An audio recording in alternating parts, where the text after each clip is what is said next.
Waktu-waktu ini, seruan terhadap perpaduan merupakan satu seruan yang paling utama dalam memastikan kita kembali berada dalam track selepas kita ingin memulihkan diri dalam pada kita berdepan dengan COVID-19 dan kesan-kesannya selepas itu. Satu perkara yang saya ingin sentuh dalam perbahasan ini ialah tentang perusahaan kecil sederhana ataupun industri kecil sederhana di seluruh Malaysia yang merupakan 97% daripada syarikat-syarikat yang berdaftar di dalam negara kita. 1.15 juta syarikat-syarikat yang berdaftar dalam negara kita merupakan syarikat-syarikat yang berdaftar di bawah kategori PKS ataupun perusahaan kecil dan sederhana. Dan sektor ini menyumbang kepada 38.2% kepada keluaran dalam negara kasar ataupun KDNK nasional. Namun untuk memberikan peluang dan ruang untuk Malaysia berkembang dengan lebih pesat ke arah mencipta satu ekonomi yang sihat dan vibrant, kita harus bicara soal kebersaingan negara ataupun national competitive advantage bagi negara kita. Gombak berpandangan bahawa terdapat sekurang-kurangnya dua ruang yang Malaysia mempunyai kelebihan dan menjadi rujukan di rantau ini, iaitu dalam aspek penghasilan tenaga dan terutamanya dari sumber yang boleh diperbarui, serta menjadi negara pertama di Asia mempunyai kelengkapan dan latihan high-end dalam bidang teknikal dan vokasional. Dalam mencapai hasrat ini, kita harus membina sistem inovasi nasional. Ahli-ahli yang berhormat yang saya kasih sekalian, kalau kita mengambil pengalaman negara Jepun pada tahun 90-an, mereka bermula dengan industri pembuatan kereta dan menghasilkan kereta bersaiz kecil dan murah, dan saingan utama mereka pada ketika itu adalah bagaimana melalui dan membangunkan dengan kos yang rendah.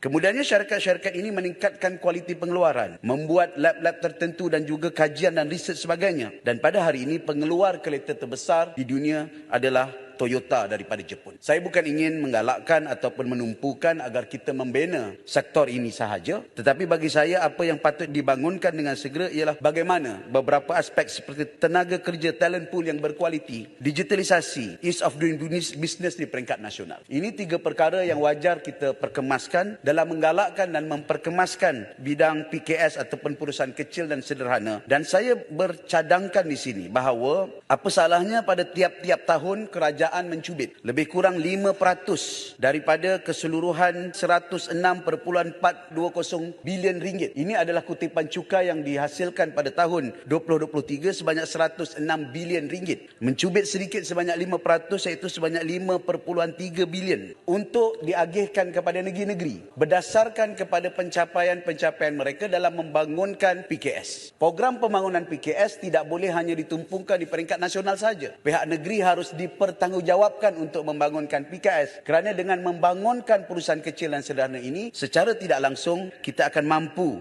untuk menangani serta membangunkan ekonomi kita dan boleh menjadi penampan kepada masalah-masalah lain yang mungkin kita akan hadapi.